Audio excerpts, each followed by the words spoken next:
Hey, ¿qué tal? Hace unos días subí un vídeo en el que reventé por completo, en vivo y en directo, en mi disco Samsung T5 y muchos me dijisteis, ¿pero qué haces, tumbao? Pero lo hice por una buena razón y es que quería hacerme un disco duro SSD para poder ponerlo en mi Atomos Ninja V, que lo metí en este Lunchbox que me costó aproximadamente unos 30 euros al cambio y está muy bien y lo hice casero, pero sí tuve que reventar el Samsung T5. Y esto lo hice para poder grabar en ProRes en mi Sony FX30. Y muchos me dijisteis, pero ¿para qué revientas el T5? Eso se puede hacer con cualquier SSD que quepa ahí y ya está. Más tarde yo dije, en realidad no es así. Y más tarde alguien me contestó y me dijo, oye, este SSD de no sé cuánto, de 50 euros, no me deja grabar. Y es como, claro, es que los SSDs tienen velocidades. Por eso os recomendé en la descripción de aquel vídeo, que podéis verlo aquí. En la descripción había enlaces a varios discos rápidos que sí podéis usar en tanto en este Lunchbox de Andy Cine, que es este de aquí, como de forma directa en el Atomos, aunque quedan un poquito así al aire. A mí me gusta mucho este Lunchbox porque, como veis, lo que hace es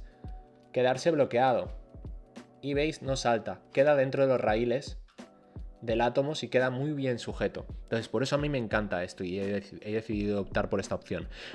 Entonces, hace unos días os hice una comparativa entre la FX30 y la Blackmagic Pocket 6K, que podéis ver aquí también, y no puse los planos del Atomos porque quería verlos de forma más detenida y demás, y hasta hoy no he podido terminar de verlos y terminar de detallar si realmente nos vale la pena. ¿Por qué yo quiero grabar en el Atomos en la Sony FX30? Diréis, si ya da buena calidad la cámara. Sí, realmente la cámara da muy buena calidad, pero sí es cierto que el formato más caro no, que el formato más potente que puedo grabar con la tarjeta que me puedo permitir y que me quiero permitir, esta de aquí, que os la dejé en el enlace en uno de los vídeos de la Sony FX30, si no intentaré dejarlo en este vídeo. Con esta tarjeta podéis grabar a 10 bits 4K, pero a 25 fotogramas creo que son 150 megas, y en el ProRes HQ del Atomos puedes grabar hasta 700 megas por segundo el ProRes HQ. Entonces tienes mucho más bitrate, pero no solo lo hago por eso, no solo lo hago por un tema de calidad, lo hago porque el formato de 10 bits de Sony, ese códec, se mueve fatal en todos los programas de edición, tanto en DaVinci Resolve como en Premiere, como el programa que quieras echarlo. Tienes que tener muy buen ordenador. En la productora, por ejemplo, mi ordenador sí es muy potente y sí lo mueve, sin generar proxies y demás, pero con el resto de ordenadores lo estamos pasando fatal. Y no tenemos dinero como para que todo el mundo tenga un torpedo. Entonces había que hacer proxies, con lo cual intenté probar esto porque dije, el ProRes realmente en DaVinci Resolve se mueve muy deprisa. ¿Por qué? Porque las Blackmagic Pocket 6K y todas sus cámaras graban también en ProRes, entonces es un formato que es nativo de la marca. No es nativo de la marca, no es propio de la marca, pero sí que está dentro de su ecosistema. Entonces quería intentar simplificar un poco eso y probé a grabar en ProRes HQ, en la Sony FX30, y ahora os voy a enseñar qué es lo que me gusta y qué es lo que no me gusta, y al final ya valoraremos si es una buena opción o no. Pero vamos a ver sobre Timeline todos los vídeos que estuvimos grabando. Bueno, pues como veis, aquí tengo todos los que grabé con la Sony FX30 en azul. En naranja tengo Sony FX30 con el Atomos y en rosa tengo la Blackmagic Pocket 6K. Mirad, el primer detalle que observé al grabar con el Atomos Ninja en la Sony FX30 es el siguiente. Mirad, si veis, este es la Sony FX30 interno y este es la misma imagen, mismas condiciones de luz. Esta de aquí.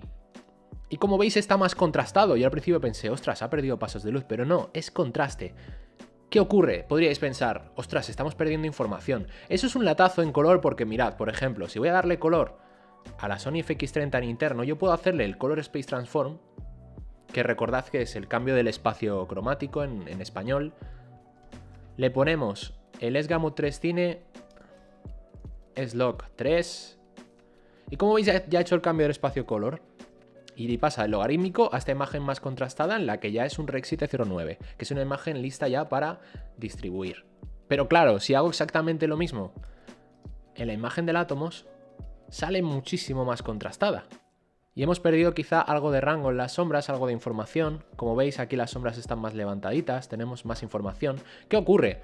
Que sencillamente yo podría coger el nodo previo con la cantidad de bitrate extra que llevamos, no me tiene por qué preocupar. Le pongo 0.8 de contraste y tenemos una imagen exactamente igual a la de la Sony FX30 en interno. Pero ¿qué ocurre? Que ya no es tan preciso como ponerle el Color Space Transform, sino que ya tienes que buscar otras soluciones.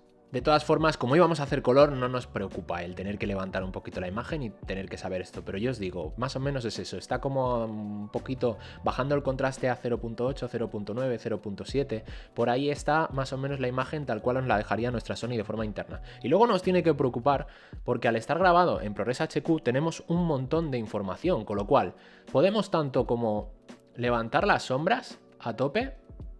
No a tope porque sobrepondríamos la imagen, pero veis, podemos levantar las sombras y vamos a centrarnos en esta roca de aquí. Y en este caso la ha salvado súper bien. Y en este otro, vamos a ver qué tal. Levantamos las sombras.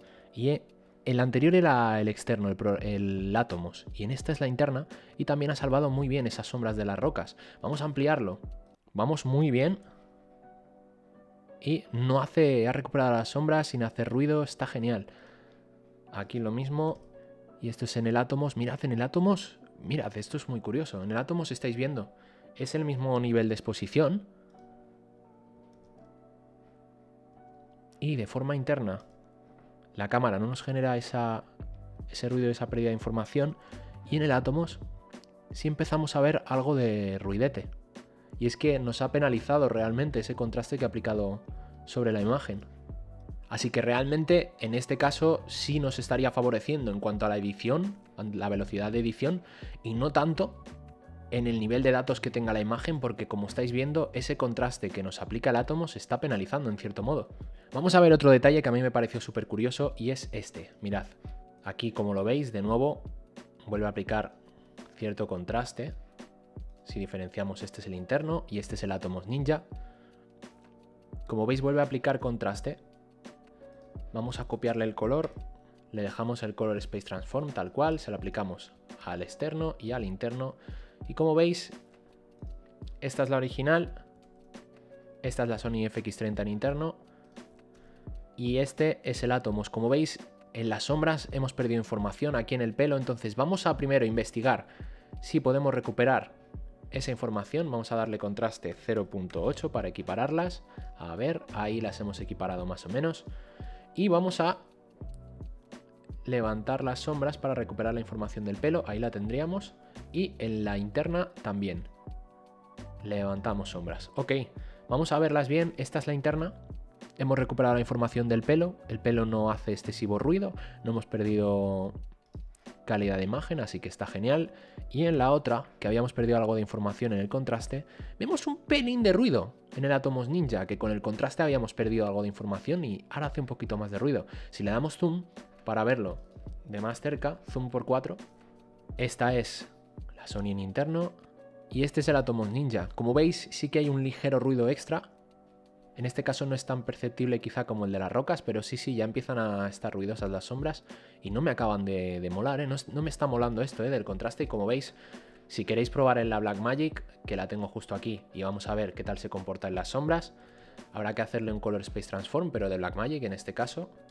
Como veis ya, aplicando el espacio de color de forma muy rápida, tenemos una imagen súper agradecida, no tan contrastada como la otra, y las settings eran exactamente las mismas. Le damos zoom por 4, ponemos la cara. Como veis aquí, al recuperar las sombras, no solo estamos recuperando las sombras, sino que está contrastando un poco la imagen, está sobresaturada. Y como veis aquí en la Pocket, quizás sí podríamos recuperar un poquito más de sombras por ver cómo lo hace. Mirad qué diferencia, esto es la Sony y esto es la Pocket. Hemos recuperado sombras y como veis están súper bien, tienen un montón de detalle, no hay nada de ruido al haberlas levantado y está súper guay. El color es súper agradable a la vista, no hay excesos de saturación, la piel tiene un ligero tono anaranjado pero no está sobresaturado, el verde de las hojas está precioso. Esa es la diferencia real entre las dos cámaras, pero es que hay una diferencia mucho más bestia y es la siguiente. Mirad lo que ocurre con el polo. Os lo voy a poner a zoom por 8. Mirad, esto es grabado con el Atomos. Mirad qué moiré hace el polo. Y es un polo liso, sin entramados, sin dibujos, sin estampados. Y nos está haciendo toda esta moiré. Pero es que en interno, le damos a 8. Voy a subirlo. En interno también nos está haciendo esa moiré. Esa misma moiré que estamos viendo en el Atomos se ve en interno. En ambas situaciones, como veis, se ve. Y es que en la Blackmagic, Vamos a darle zoom por 8. No hay absolutamente nada de moaré. Como os digo, resuelve el tema de la tela del polo. Sí que hay un pequeñito artefacto digital, pero es totalmente imperceptible cuando quitas el zoom. No se ve ningún tipo de problema. Y como os digo, yo en la Sony sí suelo tener problemas de ese tipo, de que haya artefactos digitales, moiré, banding, cositas así. Siempre me lo suelo encontrar y estamos grabando en 10 bits. Y se trata de una prenda de vestir que es lisa. Sí es verdad que el polo en sí tiene una tela, pues que sí que puede generar entramados así pequeñitos que puedan generar problemas. Pero como veis en la Blackmagic se resuelve muy bien. Vale, y vámonos por último a estas 3 imágenes. Estas tengo muchas ganas de trabajarlas porque como veis, mirad, esta es la del Atomos. Para poder salvar el cielo hemos tenido que dejar aquí al personaje en penumbra y van a ser más complicadas de salvar las sombras. Bueno, vamos a ver qué tal ha quedado. Vamos a copiar y pegar el etalonaje. Esto es el logarítmico que nos daría un poquito contrastado el Atomos y aquí, aplicándole el Color Space, perderíamos un montón de información, o casi toda, en las sombras, al menos en el rango en el espacio del personaje. Y en la Sony también al aplicarle el Color Space Transform nos queda bastante información, pero están muy bajitas las sombras. Ok, si en el nodo previo, en el Atomos Ninja, le damos 0.8 de contraste y levantamos las sombras, bajamos las altas luces para recuperar esos cielos, nos quedaría algo así. Que para mí está muy bien, sí que es verdad que está un poco sobresaturado, pero a mí me funciona. Y al recuperar las sombras tenemos detalle, no hay excesivo ruido, está muy guay. Veamos qué tal se comporta la Sony haciendo exactamente lo mismo, pero el contraste lo vamos a dejar al 1. Y como veis, sí que ha perdido un poquito de detalle. Vamos a darle zoom, es interesante. Le damos zoom por 4. Y como veis, sí, en la Sony en interno ha perdido un poquito de detalle.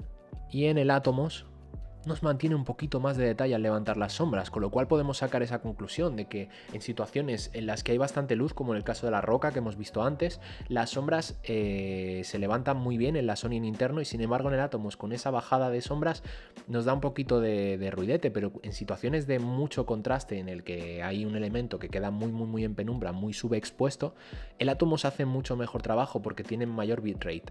Y aquí va a ser cuando os digáis, esta es la ganadora, y es que la Blackmagic, mirad cómo reacciona. Vamos al Color Space Transform, en este caso de Blackmagic, le damos Blackmagic White Gamut Gen 4 Gen 5. Como veis, aplicándole el Color Space Transform, las sombras ya no se nos van tanto, ya no perdemos tanta información. Y seguimos viendo al personaje bien, su cara y demás. Pero si además, en el nodo anterior quisiéramos salvarle un poquito las sombras y bajarle las altas luces, no hay que hacer algo tan macabro y como veis en muy poquito y con muy poquitos ajustes ya tenemos la imagen salvada. El levantar las sombras no nos supone absolutamente nada, nos queda un color súper bonito comparado con el de la Sony, los verdes son más agradables, los amarillos también, no hay tanta saturación, no nos queda tanto look de HDR que nos da la otra imagen al tocarla. Incluso si le damos un zoom, mirad la diferencia, vamos a ver aquí con el ProRes HQ del Atomos, mirad. Esto es lo que nos da la Blackmagic, una imagen con unas transiciones mucho más bonitas, no se nos ve tan HDR el fondo y no se ve tan empastado, incluso le podríamos bajar un poquito más, un pelín más las sombras para que se viera más orgánico y como veis no da ese look tan HDR la imagen. Y sin embargo en la Sony tenemos esta cosa tan extraña, el pelo me está yendo a un tono un poco extraño, como veis aquí todo está más integrado. Porque quizá no están levantadas tanto las sombras, ¿no? Vamos a bajarlas un poquito más. Como veis, así, si las cuadramos y las equilibramos, esta es la Sony. Y como veis, hay una transición ahí rollo HDR un poco rara. Hay más ruidete, hay como una ligera pérdida de información y de definición. Y en la Blackmagic nos queda una imagen mucho más orgánica. Y recordad que esto es con un zoom. Si le quitáramos todo, esta es la imagen que nos queda de la Blackmagic, que para mí es mucho más bonita y menos trabajada, es decir, hemos tenido que rompernos menos la cabeza que con la Sony, que al aplicarle esos ligeros ajustes no acaba de convencernos y siempre le acabamos echando como más tiempo, ¿no? Entonces, reflexiones que me surgen a partir de este vídeo y a partir de haber hecho esta cosita de aquí, es que a mí particularmente me ha parecido que para arreglar el problema del flujo de trabajo de, por ejemplo, el códec interno de Sony en 10 bits, si me lo arregla, creo que vamos a trabajar mucho más rápido en caso de esta cámara. No voy a comprar más Atomos Ninja y os voy a decir por qué.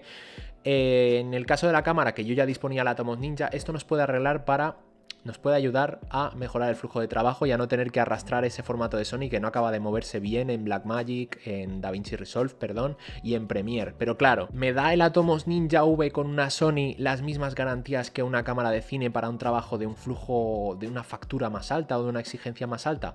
Lo habéis visto que no, y es más, no me quita el trabajo y el tiempo de trabajo que te quita una cámara de cine, como por ejemplo una Blackmagic que cuesta 2.000 euros. Haces un flujo de trabajo muy profesional en mucho menos tiempo con la Blackmagic y los resultados son mucho más buenos. Entonces, para un trabajo de mucha más factura, una Blackmagic sí me puede salvar, pero una Sony no me está dando garantías de nada y con soluciones de terceros, como en este caso este monitor, esta solución no es una solución buena. Intuyo que, por ejemplo, en un trabajo de mayor facturación alquilas una tarjeta de Sony, grabas con un bitrate más alto y te llevarás una imagen más chula. Sin embargo, el color de Sony va a seguir siendo el mismo, y es decir, una de las cosas que tiene la Blackmagic bien hecha es la ciencia de color. La ciencia de color de Sony está avanzando mucho y cada vez está mejor. Pero la ciencia de color de Blackmagic es mucho más vistosa, más fácil de trabajar. El hecho de que trabajes todo en el mismo ecosistema lo hace todo mucho más fácil. Y como veis, el Atomos Ninja V es para convertir tu Sony en una cámara de cine. En absoluto. En absoluto. Lo puedes utilizar para otras cosas, pero en absoluto es para convertir tu Sony en una cámara de cine, porque lo que haces es llevarte la ciencia de color de Sony y la definición de Sony a un bitrate más alto. No hace milagros. Así que nada más, espero que te haya gustado el vídeo y que te haya servido. Y si te ha gustado y te ha servido, dale al like y suscríbete. Hasta el próximo vídeo.